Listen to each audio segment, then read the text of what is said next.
Let's talk about a girl that was born in a Christian society,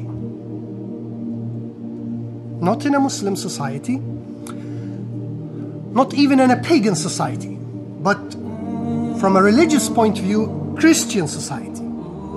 And that is Amma bint Khalid, who some of you might not know of, but she is a very prominent companion.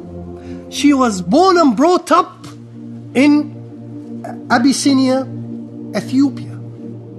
She's not a Pakistani, born and brought up in Birmingham. She is an Arab from Mecca, but born and brought up in a society that has different color, different language, different culture, different religion. Now, let us see how Amma reacted to that society. This is our first narrative. Amma bint Khalid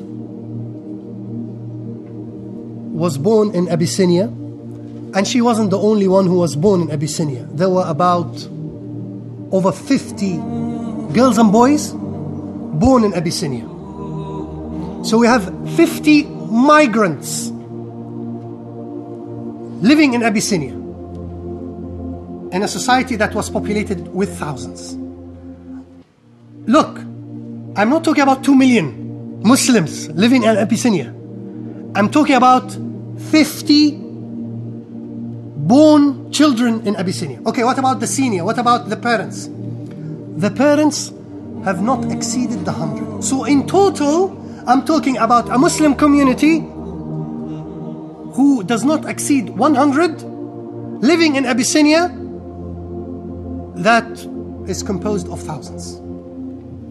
That means no mosques, no halal food, no conferences, no summer courses. They don't have even the ability to travel to Yemen to learn Arabic, because the moment that they are caught, they will be killed by Abu Jahl. They have no Abyssinian citizenship. They cannot participate in elections. They are migrants and living there, not knowing whether they will live there forever or they will go to Medina. But that was not the point. The point was for Amma and for the rest of the girls and boys that were born, and for the parents, is how to retain our identity as Muslims, but at the same time open up to these positive, healthy aspects of the culture that we are immersed within. Amma bint Khalid is unlike a lot of you in many ways. Amma bint Khalid, her only institution that introduced her to Islam was her parents. No schools, no Islamic schools. No sheikh in the mosque, Sunday schools or Friday schools. No, she doesn't know. She has no perception of that. I sometimes think that if Amma was to sit with any girl of you and chat with you and say, you live in London. Oh, this is non-Muslim country. How many Muslims live in London? Oh, in Britain. You say 2 million. What? 2 million? What is a million? Oh, it's a 1 with 6. No. Oh, that's more than 100, isn't it? Oh, yes, of course, 2 million. Are you being prosecuted? No, we have mosques. Oh, this is a halal shop. I don't know if it's halal or not, but it says halal meat. Oh, right. Oh, sister is wearing hijab. Oh, there is loads of them. Amma didn't have a perception of anything like that. I'm trying to dramatize to you how difficult it was living in non-Muslim societies, to an extent that you yourself will not feel that you are living in a non-Muslim society. I know this is an extreme statement, but I had to make it so extreme to dramatize Amma's case. So her only attachment to Islam is her father and her mother.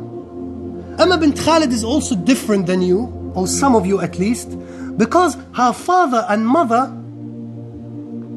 were not born Muslims. Her father originally is not called Muhammad or Ali or an Islamic name. Her father actually was a pagan. So he knows the practices of pagans. There is another difference. 3. The father of Amma did not migrate to Abyssinia because Mecca is poor and he is on pension, or he is working from 7 till 11 or day and night, and therefore ignoring his children, and suddenly being shocked that his daughter is going out with a boyfriend, or that suddenly his son is a drug addict. The father and the mother came primarily to Abyssinia, left all their dunya in order to maintain their identity. So Amma is growing up in that context where identity is not controversial. I'm not trying to simplify Amma's case. What I'm trying to tell you that identity for Amma is more or less a resolved issue. She sees her father pray, and she sees her mother pray, and she sees that her father, yes, he is from Mecca and he loves Mecca, but Mecca to him doesn't mean anything if he had to make a choice between kufr and iman, not between money and being unemployed. There is another difference between us and Amma.